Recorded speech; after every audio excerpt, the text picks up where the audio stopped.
আল্লাহ হেফাজতের মালিক হেফাজত করেন যে কোনো ছেলায়। জয় বাংলা, জয় বঙ্গবন্ধু, জয় শেখ হাসিনা মুজিব আদর্শের কিছু কর্মী ভাইদের আমার সহযোদ্ধা তাদের স্যালুট জানাই।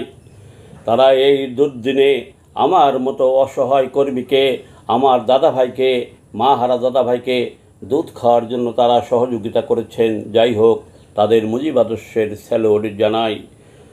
কেমন ছিলেন তিনি, দেশ ও জাতির জন্য শেষে জীবন দিলেন যিনি, বলিতে পারো মানুষ রূপে কেমন ছিলেন তিনি। দেশ দরদি এই মানুষটির সাহস ছিল এত, দেশের কথা বলতে যে তার হয়নি মাথা নত। বক্ষে নিয়ে দেশের জন্য অগাধ ভালোবাসা, মনে ছিল দেশ স্বাধীনের আকার চো আশা। বন্ধুরূপে তাই তো এলেন বাঙালিদের পাশে, গরিব দুঃখী সব হারাদের অশেষ ভালোবেসে। সহ করেও জেল জুলুম আর অনেক অত্যাচার, জাতির জন্য সুখতে গেলেন বন্ধু মুজিবর।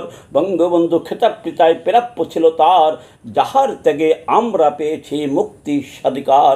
বঙ্গবন্ধু বলে গেছেন যুদ্ধ করেই বাঁচতে হবে, সেটা আমাদের কর্মীদের জন্য আর কিছু ভালো নেতাদের জন্য। আর মুনাফেক বেঈমান এজিদ লীগ কুত্তালিক ওদের জন্য বলে গেছে, তোমরা দলের যখন সুদিন আসবে ধোঁকা দিয়ে কর্মীদের বোকা বানিয়ে হাইব্রিড নিয়ে চলবে, তাদের নিয়ে খাবে। আজকে হরতাল যে হয়েছে, হরতাল ইনশাআল্লাহ 80% সফল হয়েছে কর্মী আর কিছু ভালো নেতাদের জন্য। কিছু ভালো নেতা আছে বিদেশে, তারা আছে, তারাও কষ্ট আছে, তাদের কাছে বর্তমানে অনেকের কাছে অর্থ নাই, কিন্তু তারা কর্মীদের সাথে যোগাযোগ করে, কর্মীদের মনোবল বাড়ায়। আর কিছু কিছু নেতা আছে, আজকেও দেখলাম অনেকে, তারা বলছে বঙ্গবন্ধু বলে গেছে যুদ্ধ করে বাঁচতে হবে, আর তোদের বলে গেছে আমাদের মাথায় কাটার ভেঙে আমাদের ধোঁকা দিয়ে বোকা বানাতে হবে। তো ধোঁকার দিন শেষ, ইনশাআল্লাহ আগামীতে বঙ্গবন্ধুর আদর্শের দল গঠন হবে। তোদের মতো ধোঁকাবাজদের সেটার পরে বাড়ি মারা হবে, সেটা ভাঙা মারা হবে। তোরা রেডি হয়ে বাংলাদেশে আসিস, যে যেখানেই থাকিস।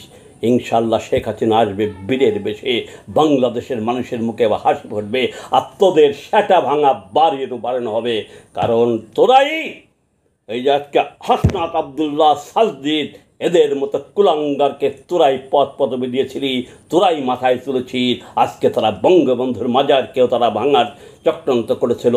16ই জুলাই আমরা গোপালগঞ্জবাসী জীবনের বিনিময়ে, রক্তের বিনিময়ে আমরা হেফাজত করেছি। তারা আবার হুঙ্কার ঝাড়ছে, আবার আসবে, আসতে দাও। আমাদের গোপালগঞ্জে একটা মানুষ জীবিত থাকতেও তারা ইনশাআল্লাহ বঙ্গবন্ধুর মাজারের ক্ষতি করতে পারবে না।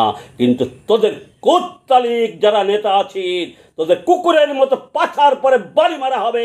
তোরা ক্যাক ক্যাক ক্যাক ক্যাক করে দৌড় মারবি, আর শেখ হাসিনা হাসবে আর বলবে ঠিক করেছো, ঠিক করেছো, ঠিক করেছো।